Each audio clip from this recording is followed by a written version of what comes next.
Hi, and welcome to English-Fabule. Are you learning English?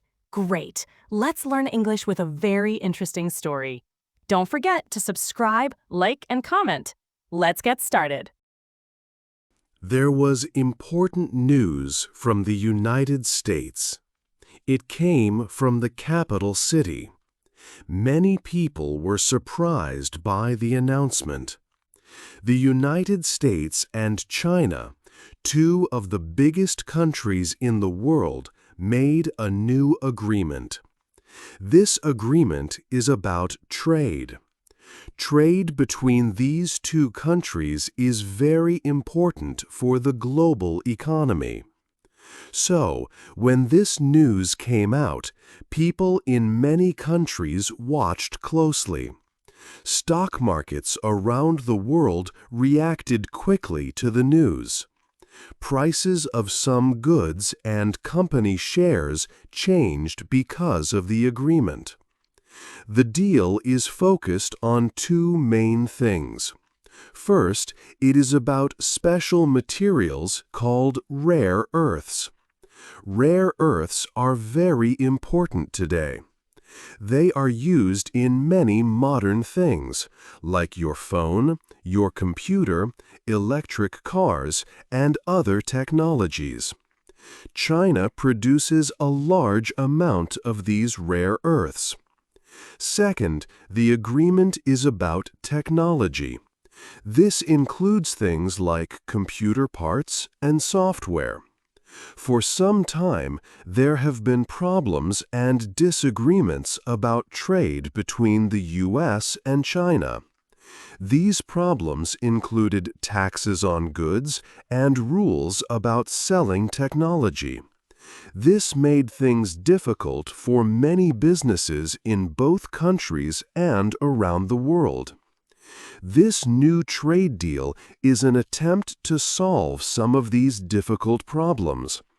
It aims to make trade smoother again, especially for these important materials and technologies. Making this agreement was not easy. There were many talks and discussions between officials from both countries before they could agree. This deal is a new step in the relationship between the United States and China. It shows that they can find ways to talk and make agreements, even when there are big differences between them. The following chapters will tell you more about why this deal is important and what it means for everyone. 2. What is the problem? Rare earth minerals are special metals. There are 17 different kinds. They have unusual names. These metals are extremely important in today's world. They are needed to make many things that use modern technology. Look at the things around you. Is there a phone, a computer, a car? Many of these items need rare earth minerals to work. Electric cars use these minerals in their motors. Machines that make clean energy, like wind turbines, also need them. Even advanced systems for defense, like military equipment, use these materials. Rare earths are a necessary part of the technology we use every day. They are like the hidden building blocks of our modern life.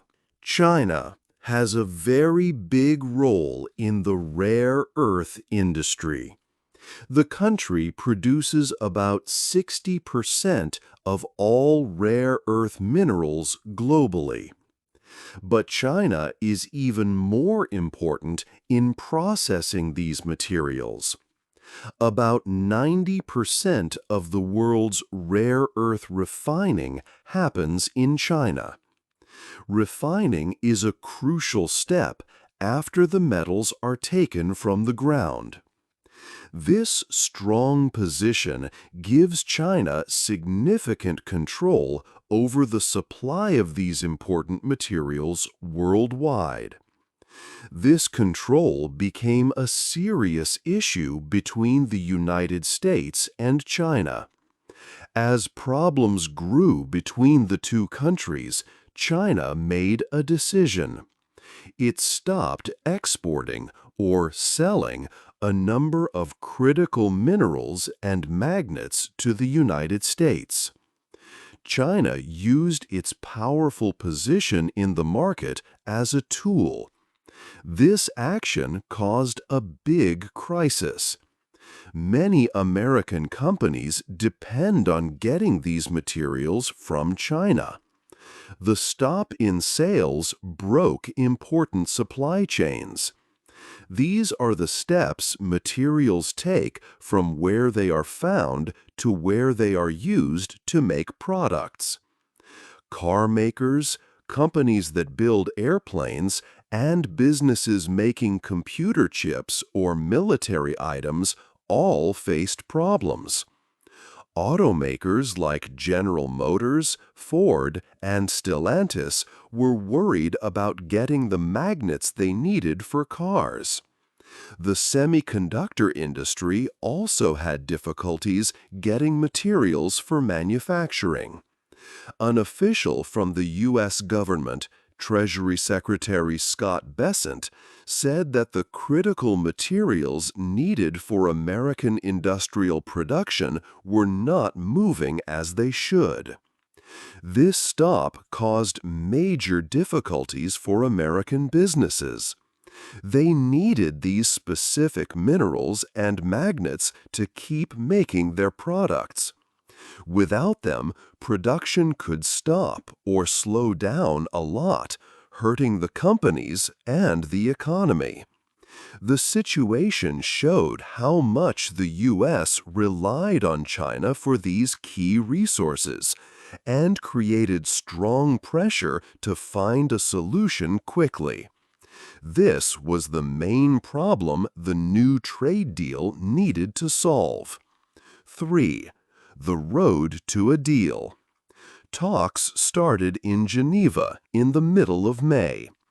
Representatives from the United States and China met there.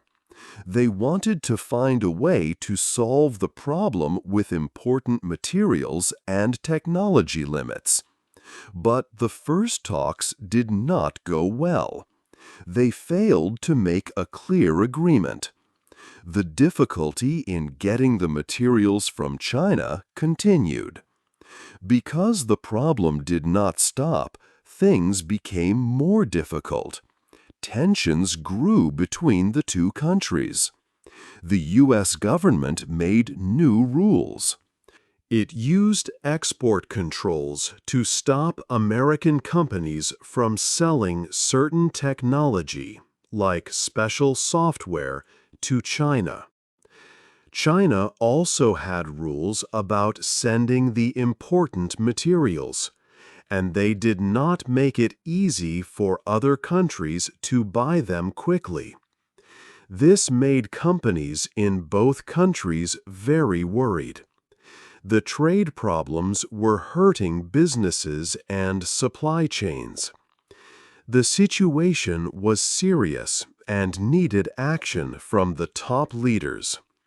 The President of the United States and the President of China decided to talk directly. They had a phone call. This phone call was a very important step. It showed that both leaders wanted to find a way forward and stop the problems from getting worse. It created a chance for more high-level discussions. After the important phone call, new meetings were planned. Representatives from the U.S. and China met again, this time in London in early June. These meetings were very important face-to-face talks. They lasted for 2 days. Important officials from both sides led these discussions. They worked hard to find a solution that both countries could accept. In London, they finally found a way to agree. They made a plan called a framework agreement. This was a breakthrough. China agreed to review requests for selling the important materials faster than before. In return, the United States agreed to lift some rules it had put in place on selling technology to China. This agreement was not easy to make. It was a long and hard road. It started with the failed talks in Geneva, saw tensions rise with new rules from both sides, needed a high-level phone call between the presidents, and finally came to be during the successful London meetings.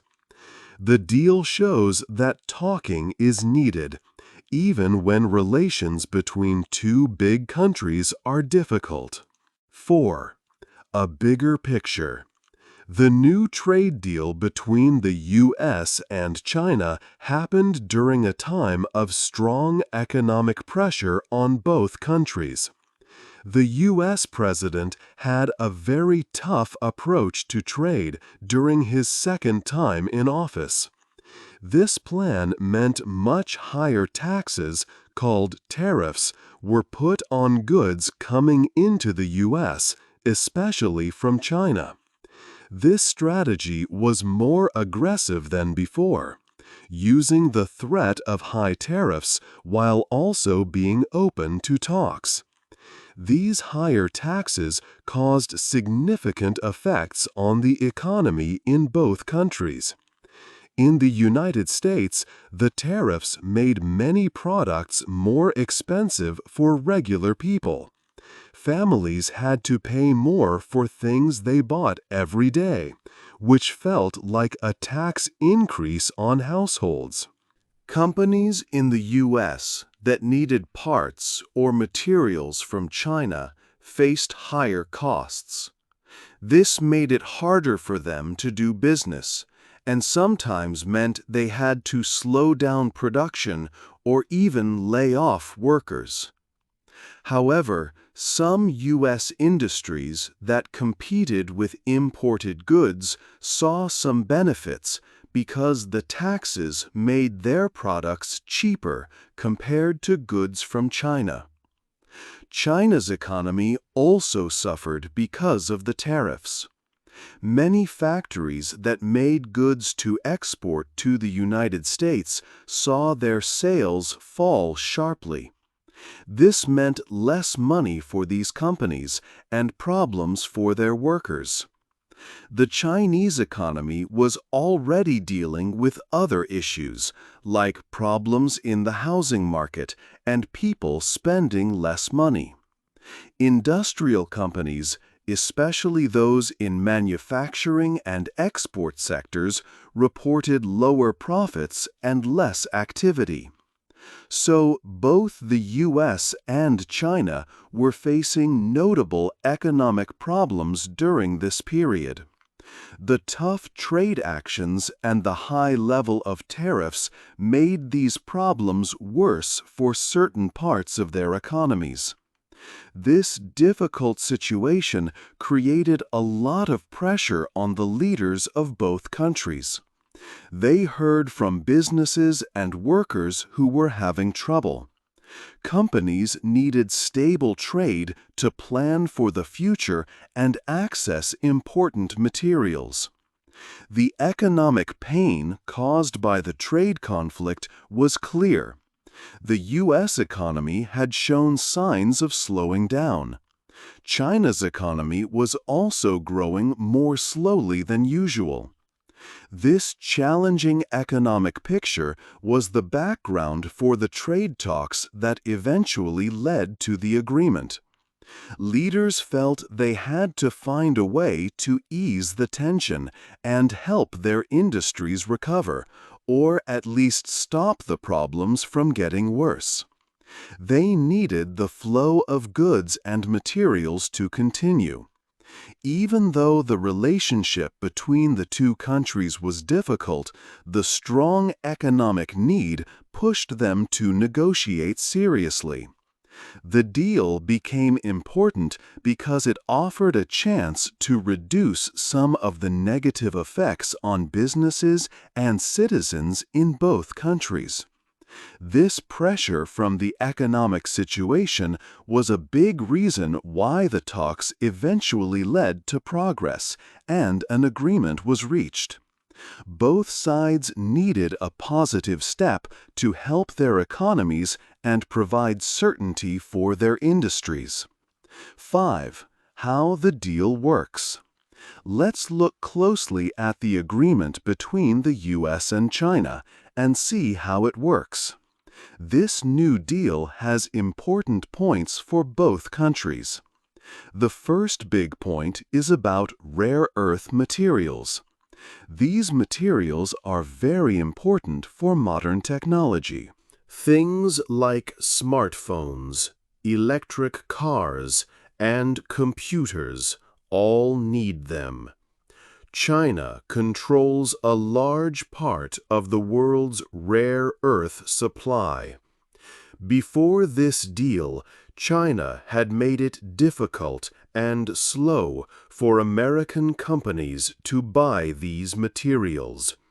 This caused serious problems for many U.S. factories that make technology and vehicles.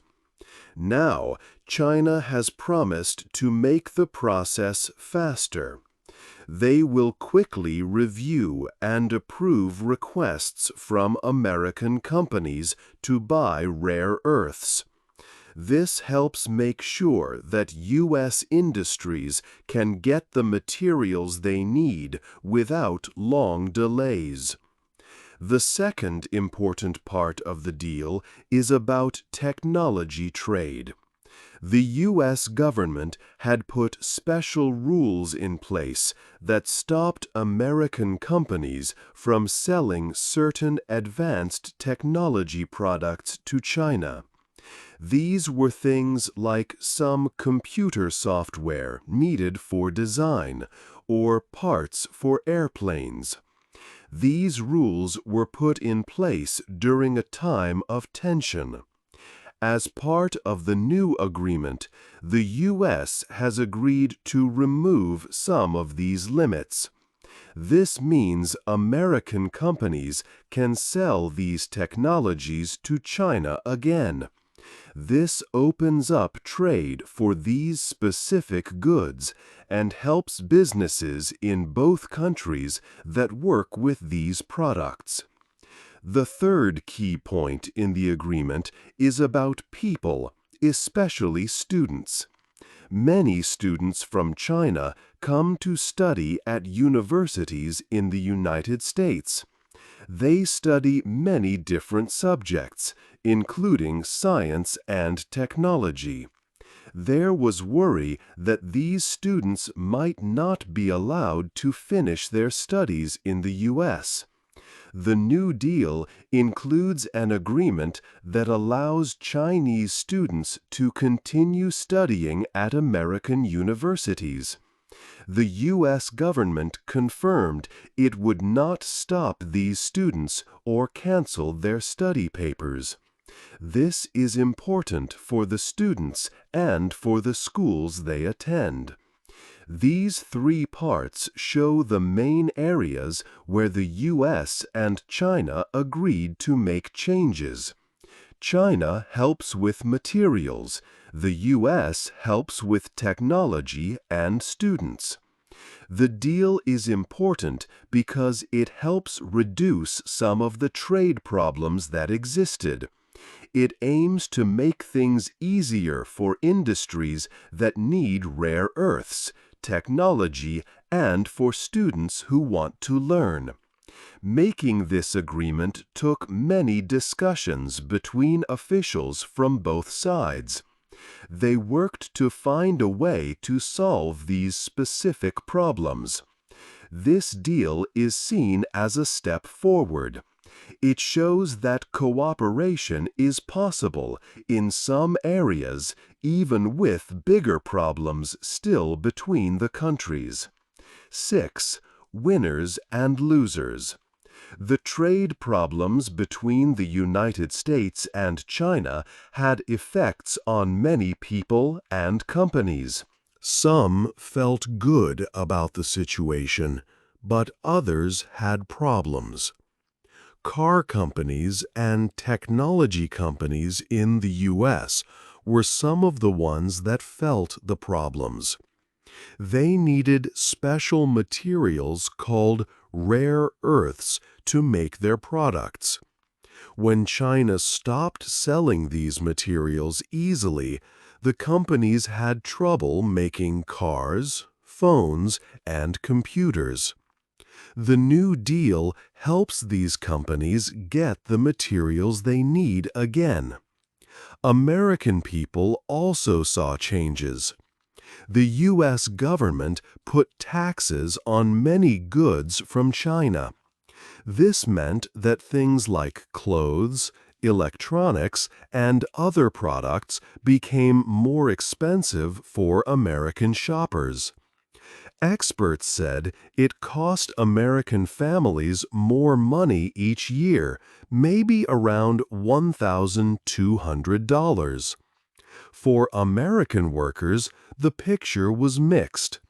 Some industries that made things like steel in the U.S.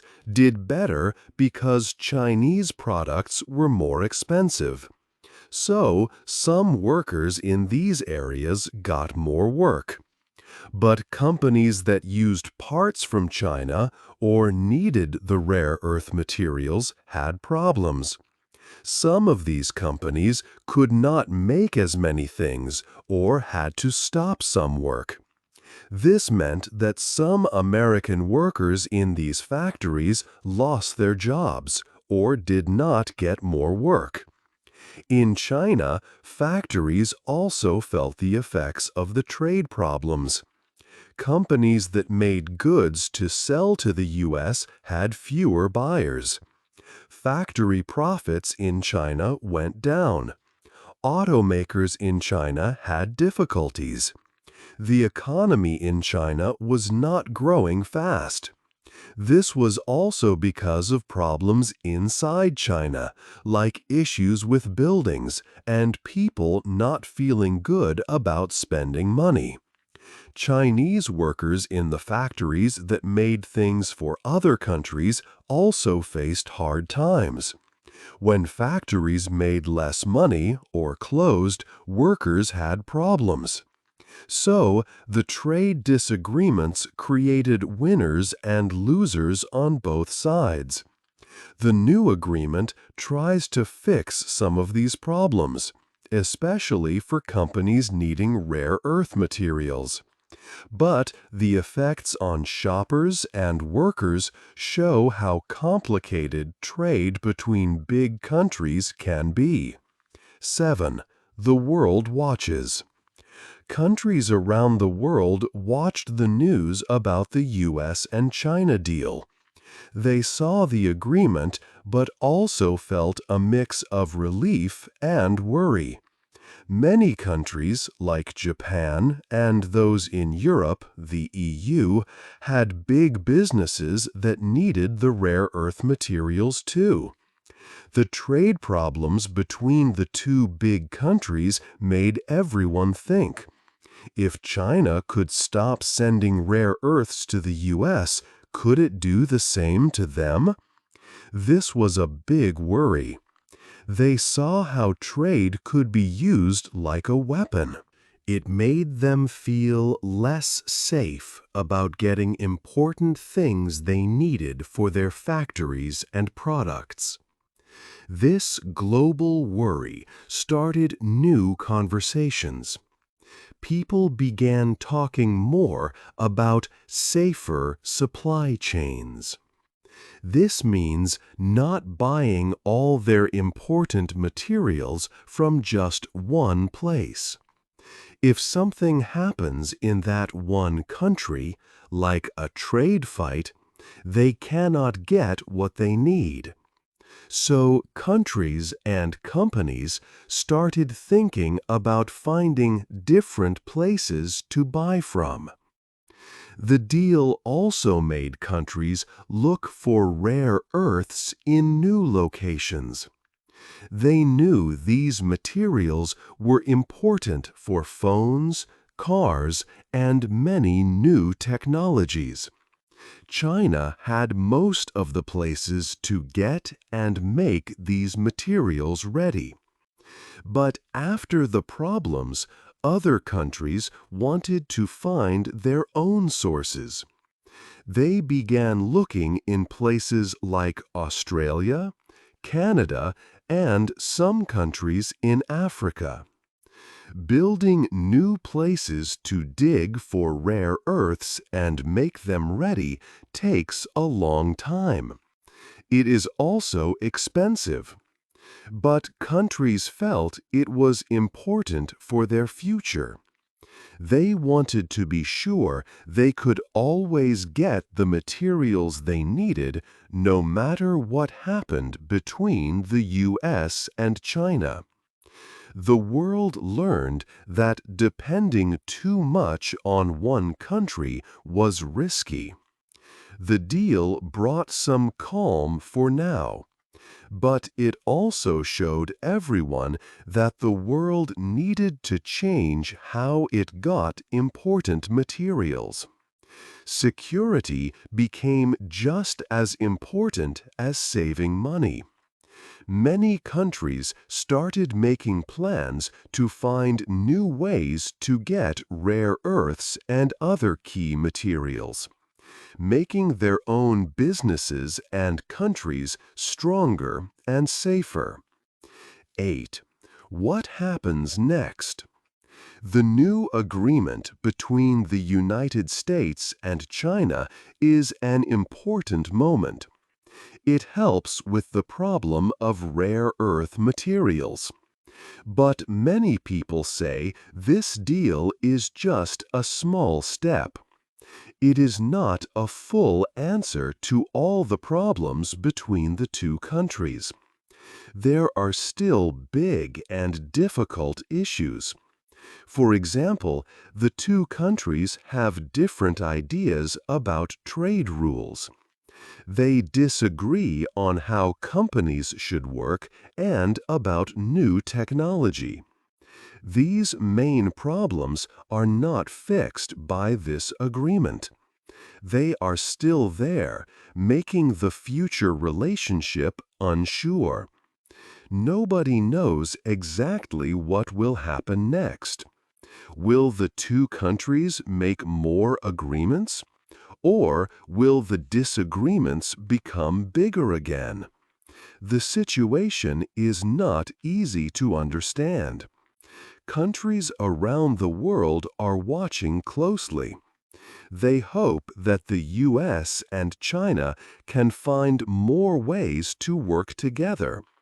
They want trade to be smooth and safe for everyone. But they also know that the relationship is complex and difficult. There are many challenges ahead. Experts say that the trade war has already changed things. Companies in many countries are now thinking about their supply chains. They want to find materials from different places, not just one country. This is to be safer if there are problems in the future.